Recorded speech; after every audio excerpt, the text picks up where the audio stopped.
আমি এরকম কথা, তাদের নেতৃত্ব মানছি না এমন কথা নেই। এমন ফলে আমাদের এই রাজনীতিকে কে কার নেতৃত্বে মানবে না মানবে এরকম কোনো কথা নেই। হতে পারে ঘুরিয়ে আবার আসতে পারে। সঙ্গীতা বসুনিয়ার তা কিন্তু বেশ বিস্ফোরক, কারণ বেসুরর যারা হয়েছেন তাদের গলাতেও এবার অন্য সুর শোনা যাচ্ছে।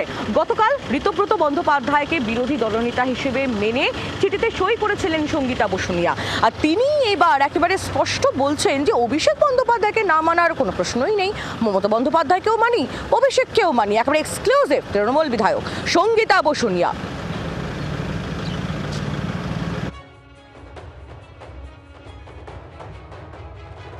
এই মুহূর্তে আমাদের সঙ্গে রয়েছেন সিতারের বিধায়ক সঙ্গীতা বসুনিয়া। দিদি, আজকে মিটিংয়ে আপনি জয়েন করলেন ঋতব্রত?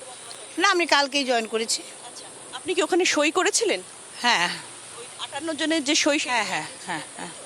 কেন আপনি তো কুচবিহারের একমাত্র বিধায়ক, কিন্তু আপনি সেক্ষেত্রে কেন এই সই করলেন, কেন জয়েন? 5টা জেলার মধ্যে আমি একা, আমি দিশা পাচ্ছিলাম না। আর দিদি তো আমাদের সাথে আছেনই, মমতা ব্যানার্জি তো আমাদের সাথে আছেনই, দিদি আমাদের সাথে আছেন।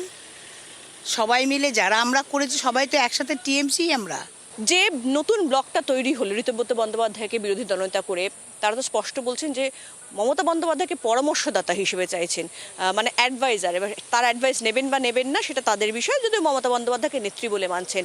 তো এই জায়গা থেকে দাঁড়িয়ে আপনার হাজব্যান্ড আমরা জানি তৃণমূলের এই মুহূর্তে সাংসদ, তার অবস্থান কি হবে? না, আমরা দুজনেই এক। এখানে আমাদের দিদি আছেন, দিদি এখনও আছেন, সবসময় থাকবেন। দিদি ছাড়া আমরা চলতে পারবো না। এইখানে যে 58 জন সই করেছেন তারা স্পষ্ট বলেছেন যে অভিষেক বন্দ্যোপাধ্যায়ের নেতৃত্ব তারা মানছেন না। না, আমি এরকম কথা বলি না, কারণ তারা বলতে পারেন।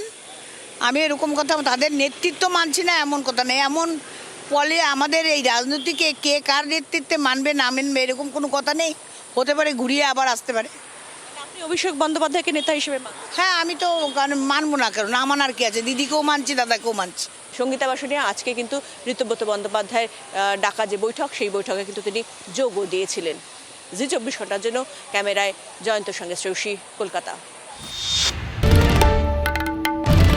বাংলার আওয়াজ, বাঙালির আবেগ, জি 24 ঘন্টা।